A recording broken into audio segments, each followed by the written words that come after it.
All right, let's move on to safety room, guys. So with the safety room, there's multiple angles we could take here, right? Just kind of looking at how everything lays out. Xavier McKinney, he's locked in. Evan Williams, I'm a little concerned about this because I'm getting the vibe that they may think Javon Bullard should start over Evan Williams. And to quote the great Michael Scott, me no likey that, Jan. I thought Evan Williams played pretty darn good last year. And I went to looking at some of the grades and the statistics. Grades-wise, when it came to safety, let me see if I can get them up there real quick. You had Xavier McKinney at 84.7. Then you had Zane Anderson, 80.8, albeit 122 snaps. Katano Ladapo, 72.9. No surprise there. Evan Williams, 72.5. Javon Bullard, 54.2. So do you guys think there's a realistic chance, and we'll round out the entire safety room seeing that the Packers kept 5 last year. Do you think there's a realistic chance that they would start Javon Bullard over Evan Williams at safety? And how do you guys feel about that? Let's start with you this time, Emilio. What do you think about that question? I do believe that they're going to, I really have a feeling that you're going to want to put Javon out there, say, hey, give him his best opportunity instead of having him move up and down like he did a lot last year. If we're going to put, Hobbs in the nickel, if that's how it's going to be, fine. You have to give Bull a full, couple week, 4, 5, 6 week chance at being safety the whole time, not having to worry about going down and all that, so that he can, really get his feet in there. I mean, yeah, I loved how Evan played, but I do think that they're going to want to try Bull at his safety spot and say, win that spot and keep it for the rest of the year. That's probably what they would want him to do. What do you think, Tim? I would agree. I still feel like it's a little early, but I think, at this point, looking at it, that's probably realistic. They want to see if Bullard can actually, really play that safety spot rather than just being a nickel corner for us. And, we talked about that a lot with Bullard last year, is he didn't really get a chance to kind of get a rhythm, because as soon as he got comfortable or built any kind of rhythm, they were moving him. You get used to playing in the slot, and then all of a sudden you're moved back. Evan Williams goes down, misses a couple of games. Now you're having to play opposite Xavier McKinney, and there was a little bit of struggle for him. So I think maybe year 2 as a pro, year 2 in Hafley's system, maybe they do make the effort to, get him those number 1 reps and see if he can be that guy. Either way about it, I feel really good about the safety room. Even with the 6 we're looking at right now, let's say they take 5, Omar Brown's probably the odd man out. You still feel really, really good about that safety room as a whole. Let me ask you guys this. Who do you think had the best passer rating when targeted amongst our safety room last year? X. Close. It was Zane Anderson. What a dog. Here's a guy, and he's real. Yeah. Xavier McKinney's passer rating when targeted, 57.1. Guess what Zane's was? 25%. Lower. It was 0. It was 0, according to PFF. Wow. Isn't that wild? And you think, okay, yeah, minimal snaps. He actually had 75 coverage snaps. And to the best of my knowledge, did not give up any catches, had an interception, had another pass breakup. Pretty wild, man. Receiving percentage was 0. Xavier McKinney's receiving percentage was 70.3. However, you guys know the interceptions are going to help that passer rating when targeted. So it was actually Zane Anderson first. Katano Ladapo tied for that as well. Now, he only had 45 coverage snaps, but he didn't give up a catch either. His was 0. Then you had Omar Brown, who only had 7 snaps. We're not going to talk about that.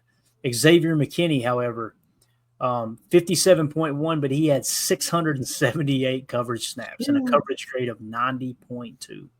That's wild. And then, of course, you go on down to the next safety would be Evan Williams at a 99.5. And then, of course, Javon Bullard at 119.8. So it bothers me to think that we may march Javon Bullard out there and just like you know what it kind of feels like. And again, I think Bullard is a good slot corner. I think an above average slot corner is what we've seen last year with potential to step into that good or very good, phase of his career. But the thing that I keep thinking about is how many times did we recognize and say, why are we not giving Josh Myers any competition at center? And it's like, it's because he's a second-round pick. Well, where was Javon Bullard drafted? Again, I'm not trying to dog Javon Bullard. I'm just saying, like, I can just see this playing out with the coaching staff. You know what I mean? Like, I hear you. And I can also see it working to turn out in a way where they do throw him into the fire, and if he's not ready, then we're back where we were with Evan Williams in the one slot, right? Right. No, and I see your point, Clay. Definitely, because you want to have competition in every room. Specifically, the room that you reset last year with the draft. And Evan, I think you also look at, Evan went down with the injury. Bull got hurt for a little there too, right? So you want to maybe look at consistency, who's out there. But I guess I just feel like they're going to want to put him out there first. But you're right. How fast are we going to switch and say, all right, Evan, get out there? Are we going to be on rotation? Is it going to be a flip-flopping thing where they do the half plays on defense and just split it basically? So right. They have a couple of methods to go at it. We really just need to make sure that we can let them get into a groove. Yeah, exactly. And again, we broke camp last year at the safety position with 5. They were Xavier McKinney, Javon Bullard, Evan Williams, Zane Anderson, and Katano Ladapo. All 5 of those are returning. All 5 of those are going to make the roster. So when you look at the safety room, that's what I'm seeing. Right. You're going to have the same exact safety room and Omar Brown on the practice squad. That's kind of what I'm looking at. So right. It's just a matter of who's going to be what on the depth chart. Mm-hmm. And we'll see what camp dictates, right? Yeah.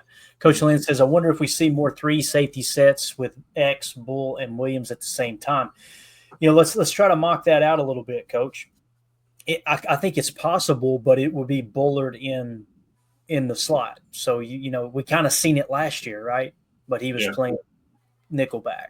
So I don't really look at it like a 3 safety set simply because Bullard played corner last year, and more specifically at the nickel. So when you look at it like that, now if you're talking about like a 3 deep set, we didn't see that in Green Bay, although that is something that's starting to trickle into the NFL just a touch. It became popular at the college game. We talked about that.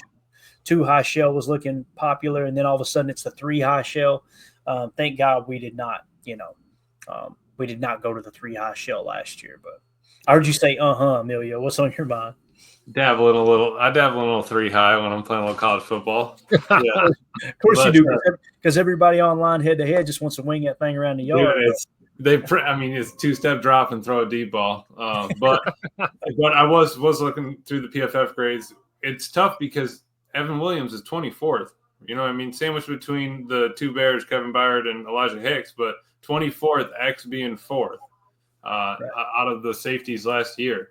So how do you say, all right, we're going to take basically a starting number 1 safety off the field? That's where the coaches need to make a decision or need to make a plan on how to approach it. Yep. Yeah. And if KT Oladapo takes a step, it's going to be real interesting this year. Yeah. Coach Lynn asked, so I mean more dime defense, I guess. Gotcha. Okay, I got you. I think that's going to come down to the team you're playing that week. How many teams do we know that plays a lot of 4 wide receiver sets? I guess if the question I guess what I'm asking, Coach, is if your question is, are we going to send out a dime against 11 personnel? I personally don't see it unless it's just one of those 3rd and long situations where you want to maximize the coverage. I think they will stick to their nickel 4-2-5. But what do you right? guys? All I was going to say was, what safety would you trust, or what nickel would you trust if they had to step into the box and play a linebacker role, even if they were in dime, but you got to pull them in. It's probably got to be Bullard. Yeah, it does. It does. And we've seen Zane Anderson bring a pop a time or two. Of course, he's bleeding with his head and getting a concussion too, right? So it's like, but yeah, I'm with you. If I had to choose, hey, you got to take anybody from the safety room to play that nickel, it's definitely Bullard for me. As much as I like Evan Williams, I like him top down as opposed to kind of playing in that slot. So Absolutely. yeah, good stuff there. All right, I said top down, and Afam got real excited in the chat there. So, yeah, as Deadfish says, as always in recent years, cut down day is going to be difficult, man. It really is. There's no two ways about it, and it seems like it gets tougher and tougher every year. Again, I think the safety room is pretty well set, barring any injuries. The cornerback room with Jair, again, just a recap, is real simple. If you keep 5, it's going to be Jair, Keyshawn Nixon, Nate Hobbs, and then you're going to add 2 more in Carrington Valentine. And if Javon Bullard's counting as a safety, then it's going to come down to either Kalen King or Michael Robinson, right? And I think they proved that they can have Kalen King stashed on the practice squad. I don't know if they feel like a team may jump up and grab Michael Robinson or not. The beautiful thing about Kalen King not playing last year is there's nothing on tape to warrant a team being more excited about him than they were with him coming out of the draft, where he went essentially in the 7th round, and then he made it through waivers when we put him on the practice squad. So right, it's not unless he goes off in the preseason. Exactly, and that's where you, as a GM and a head coach, man, those games are being played too, much like the contractual situation we talk about, where you're going to kind of limit touches on a player that's coming up on a contract if you don't need them to get inflated stats and boost that cap number. Same thing there. Like if you got a guy that you go, man, really like him on the practice squad, let's don't put anything on tape for another team to fall in love with. Right. So I think those games really do happen for sure. But anything else with the safety room you guys want to hit on, fellas? Are we good? No, we're good. All right. Good deal. All right. Well, for those of you listening on the pod, that's going to do it for hour 1. We'll see you on the other side for hour 2, where we're going to talk a little Colin Oliver scouting report and get into some Savion Williams chalk talk. We'll see you over there. We appreciate you. For those of you listening on the pod, welcome into hour 2. Tim, I've got to the point where I wait on it now, man. I don't know what I would do with it. Before it was just like a pleasant surprise, and now every time I go to hour 2, I'm like, I hope he hits it because I'm waiting for it, baby. I need it in my life. I feel so much pressure when Tim's not on.